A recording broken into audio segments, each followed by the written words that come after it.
Hello everyone, this side सी ए राहुल बजाज।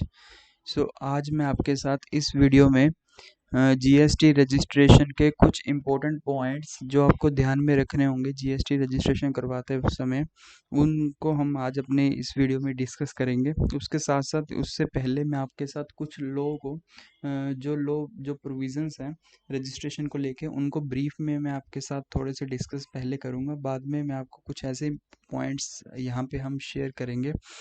जब आप registration करवाओगे तब आपको उन चीज़ों का ध्यान रखना है, और जब आप रजिस्ट्रेशन करने बैठोगे तो आपको वो डॉक्यूमेंट्स अपने साथ लेके पहले ही तैयार कर लेने हैं, राइट।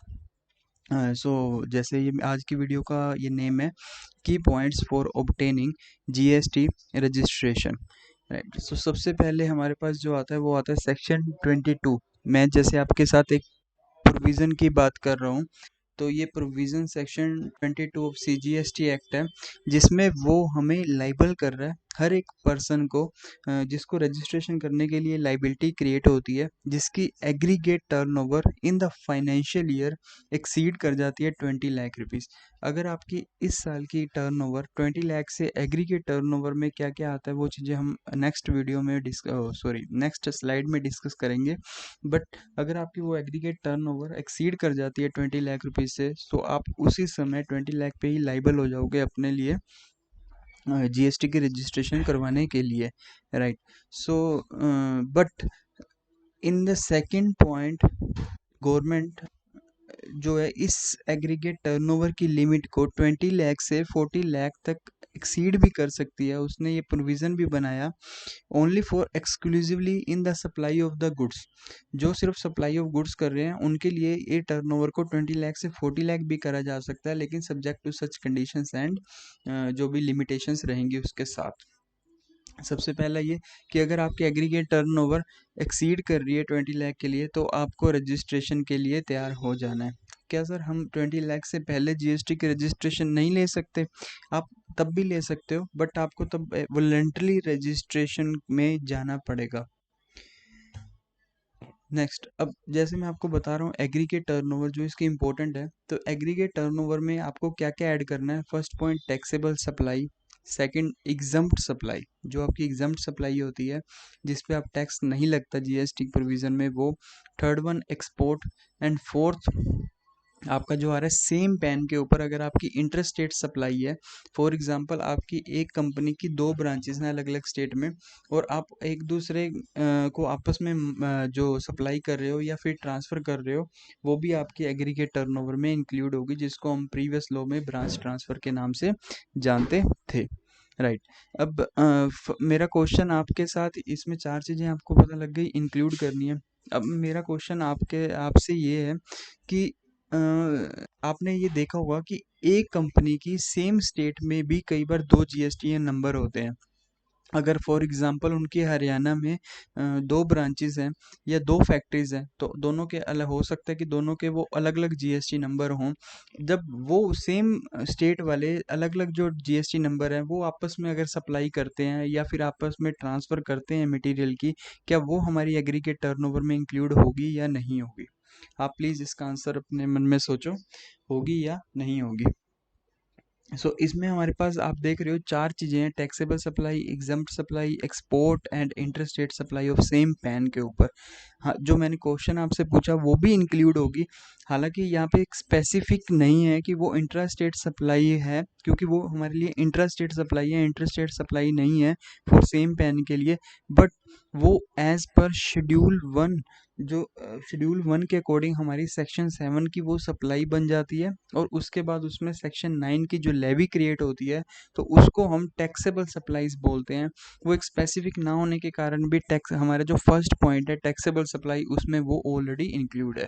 तो जब आप सेम स्टेट में, अगर आप दो अलग अलग आपके जीएसटी नंबर हैं, अगर आप उनको भी अपना मटेरियल सप्लाई कर रहे हो या ट्रांसफ़र कर रहे हो, वो भी आपके एग्रीगेट टर्नओवर में इंक्लूड होगी, राइट।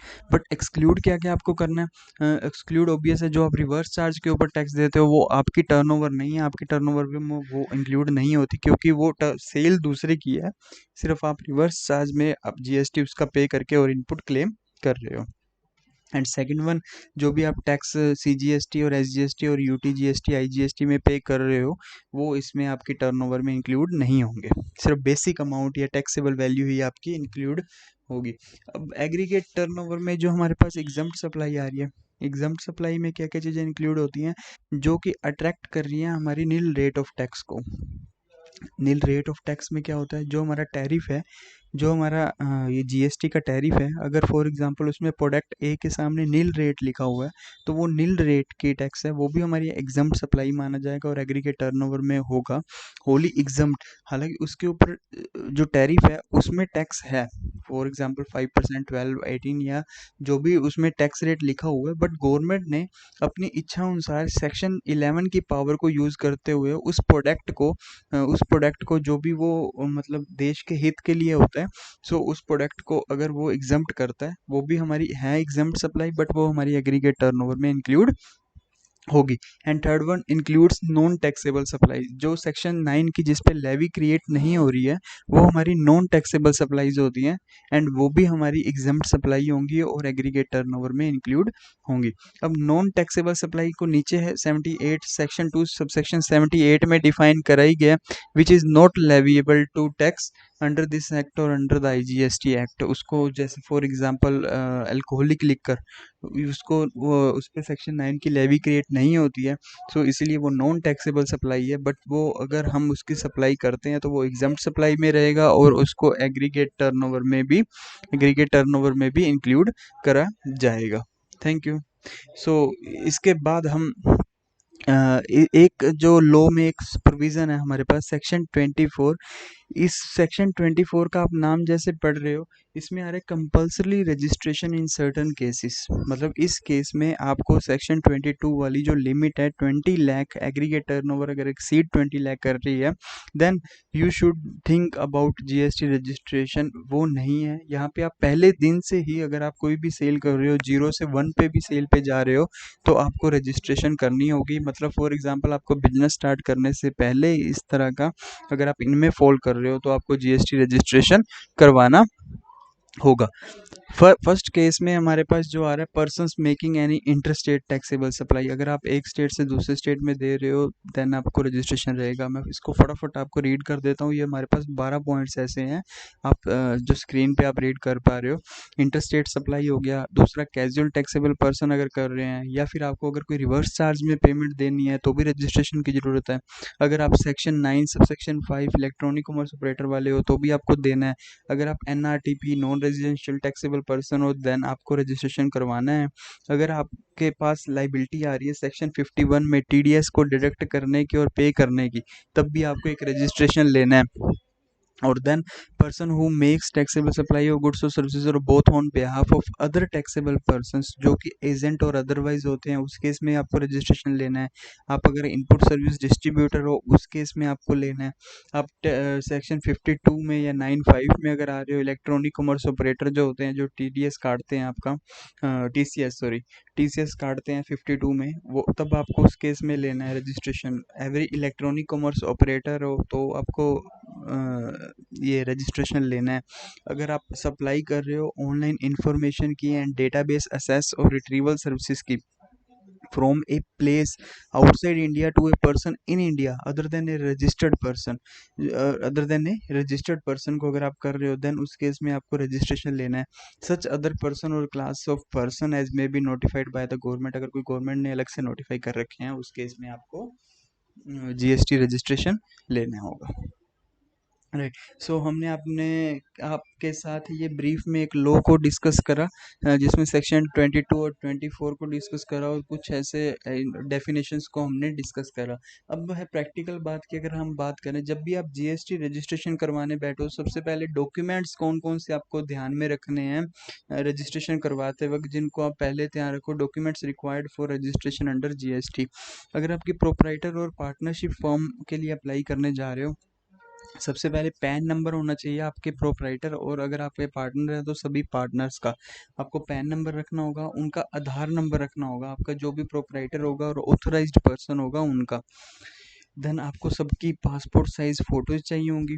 आपको एड्रेस प्रूफ चाहिए होगा for the principal place of business और एडिशनल प्लेस ऑफ बिजनेस दोनों का। अगर आप एक प्लेस पे रजिस्ट्रेशन करवा रहे हो तो ठीक है, अगर आप उसके साथ सप्लाई या वेयर हाउस भी अपना खोल रहे हो देन उस केस में भी आपको एडिशनल प्लेस ऑफ बिजनेस में भी क्या एड्रेस प्रूफ आपको देना होगा। और एड्रेस प्रूफ अगर पार्टनरशिप फर्म है तो सभी पार्टनर्स का भी एड्रेस प्रूफ जाएगा। देन आपको ने अगर ऑथराइज सिग्नेटरी को अपॉइंट करा है तो उसका भी प्रूफ एक रेजोल्यूशन या कंपनी के लेटर हेड पे बन के वो फर्म के केस में बन जाता है। सो पैन अगर एलएलपी है तो पैन एलएलपी का हो जाएगा, आधार कार्ड उसका हो जाएगा, पासपोर्ट साइज फोटो पार्टनर्स की हो जाएंगी, एड्रेस प्रूफ बिजनेस का होगा, डेजिग्नेटेड पार्टनर का हो जाएगा। और इसमें एक चीज़ इंपॉर्टेंट रहती है एलएलपी में, एलएलपी रजिस्ट्रेशन बाकी सारी चीज़ें सेम होंगी। LLP registration certificate, board resolution या एलएलपी एग्रीमेंट, एलएलपी एग्रीमेंट की कॉपी आपके पास होगी तो उसको आप अटैच कर सकते हो। देन कंपनीज के केस में वही PAN number, Aadhaar number, passport size address proof और बोर्ड रेजोल्यूशन लगेगा इस केस में अपॉइंटेड ऑथराइज सिग्नेटरी के लिए। और सीओआई सर्टिफिकेट ऑफ इनकॉर्पोरेशन आपका जब रजिस्ट्रेशन के साथ आपका यूज़ होगा। इस इन डॉक्यूमेंट्स को आप रीड कर सकते हो और ऐसे ही आपको ये डॉक्यूमेंट प्रिपेयर करने हैं और ध्यान में रखना है बिफोर जब भी आप रजिस्ट्रेशन के लिए बैठो। राइट। अब मैं एड्रेस प्रूफ की बात करी थी हमने, प्रिंसिपल प्लेस ऑफ बिजनेस हो चाहे वो एडिशनल प्लेस ऑफ बिजनेस हो। सो उसके लिए आजकल जो इम्पोर्टेंट हो चुका है उसके लिए जो आजकल जो ऑफिसर उसको देखता है, तो एक तो हम फॉर एग्जांपल अगर हमारी रेंट की बिल्डिंग है तो हम क्या करते हैं, एक रेंट एग्रीमेंट बनवा कर कोई भी स्टैम्प पेपर की वैल्यू के ऊपर तो वो अटैच कर देते हैं और हम नोटराइजिंग पे ध्यान नहीं देते या नोटराइजिंग हम नहीं करवाते। तो वो एक केस बन जाता है जिस केस में officer most of the cases in registration को रिजेक्ट कर रहे हैं या फिर क्वेश्चनिंग कर रहे हैं। सो आज के केस में अगर आप रेंट एग्रीमेंट दे रहे हो तो नोटराइजिंग जो होगी वो सबसे एक इम्पोर्टेंट प्ले रोल करेगी, चाहे आपकी वैल्यू जो स्टैम्प पेपर की है वो कुछ भी हो। आपको नोटरी जरूर पहले करवा लेनी है रेंट एग्रीमेंट की और फिर आपको वो अटैच करना है, जिससे कि जीएसटी रजिस्ट्रेशन जो है आपकी वो इजी हो जाएगी। उस केस में चाहे रेंटल एग्रीमेंट हो, आपका इलेक्ट्रिसिटी बिल हो, सेल डीड्स हो या प्रॉपर्टी टैक्स रिसिप्ट हो, सेक्टर कुछ भी है। अगर आपकी को ओनरशिप प्रॉपर्टी है, अगर आप दो जने उस प्रॉपर्टी के ओनर हो देन आपको दूसरे ओनर से आपको एक एनओसी साथ में लेनी होगी, एनओसी को अटैच करना होगा। वैल्यू ऑफ थर्ड पॉइंट में देख रहे हो स्टैम्प पेपर की वैल्यू मैटर नहीं करेगी, बट नोटराइजिंग जो है वो सबसे इम्पोर्टेंट रोल प्ले कर रही है आज के टाइम पे जीएसटी रजिस्ट्रेशन लेने के समय। और अगर लैंडलॉर्ड का केस है, इनसफिशिएंसी ऑफ अदर डॉक्यूमेंट्स अगर फिर भी है तो आपका जो लैंडलॉर्ड होगा उसका पैन नंबर आप इसमें अटैच कर देना। राइट। एड्रेस प्रूफ के को लेकर आपको ये चीज़ें बात ध्यान में रखनी है। अब मैं आपके साथ एक चीज़ और इसमें इम्पोर्टेंट डिस्कस करता हूँ कि जो कि लास्ट ईयर हमारे लॉ में चेंजेस करे गए थे, लॉज सीजीएसटी एक्ट और सीजीएसटी रूल्स में, जिसमें ये पॉइंट को इंसर्ट या लॉ को इंसर्ट करा गया था कि अब से जीएसटी रजिस्ट्रेशन लेने के समय आपको आधार ऑथेंटिकेशन जो है वो मस्ट है। अगर आधार ऑथेंटिकेशन नहीं करवाते हो देन उस केस में आपको कुछ सफ़र करना पड़ सकता है जीएसटी रजिस्ट्रेशन को लेकर। बट आप ये चीज़ें ध्यान रखना, जब भी आधार ऑथेंटिकेट करवाओ देन उस आधार के साथ आपका फ़ोन या जो भी पार्टनर या प्रोपराइटर या कंपनी का डायरेक्टर या जिसका भी आप दे रहे हो उस समय उसका आधार ऑथेंटिकेट जब फ़ोन जो है वो अपने आधार के साथ लिंक होना चाहिए। ऐसा क्यों कह रहा हूँ मैं, क्योंकि उस पर एक ओटीपी जनरेट होगा और ओटीपी जनरेट होने के बाद आपको ओटीपी उस पर इंसर्ट करना होगा। अगर लिंक नहीं होगा देन ओटीपी नहीं हो सकता और आधार ऑथेंटिकेशन आपकी कंप्लीट नहीं होगी और उस केस में एक फिजिकली जो वेरिफिकेशन होती है ऑफिसर की वो मस्ट हो जाएगी। और अगर वो मस्ट हो जाती है देन आपका ये लॉन्ग प्रोसेस होने वाला है, फिर आपको 1-1.5 महीने तक आपको जीएसटी नंबर नहीं मिलेगा या मिलने का कोई आसार नज़र नहीं आएगा जल्दी में। अगर मेल विद लिंक ऑफ आधार पे verification will be sent which is valid for, जो भी दी जाती है वो 15 दिन के लिए होती है और ओटीपी फॉर आधार वेरिफिकेशन जो है वो आपके लिए इंपॉर्टेंट रोल प्ले करती है। सो इन चीज़ का ध्यान रखना कि आधार जो भी होगा वो आपके फ़ोन के साथ लिंक होना चाहिए और एड्रेस प्रूफ जो भी आपका वो नोटराइज्ड होना चाहिए। अब छोटा सा प्रोसेस हो रहा है, जब भी आपने एक ये डॉक्यूमेंट लेके बैठे आपने अपलोड कर दिए, राइट, आपने अपलोड कर दिए सारे डॉक्यूमेंट्स, उसके बाद वो ऑफिसर के जो पोर्टल पे हिट करेंगे देन ऑफिसर इसको वेरीफाई करेगा। अगर उसे कोई डेफिशिएंसी रिसीव होती है या डेफिशिएंसी उसको अगर कोई दिखती है इसमें देन वो आपको जीएसटी REG 03 फॉर्म के थ्रू आपको एक जीएसटी इशू करेगा ऑन द पोर्टल। उसमें वो डेफिशिएंसी के लिए इशू होता है REG 03 जो है। अगर आपने आधार ऑथेंटिकेट कर रखा है देन आपको 7 दिन के अंदर अंदर उसको REG अगर डेफिशिएंसी है तो बतानी होगी।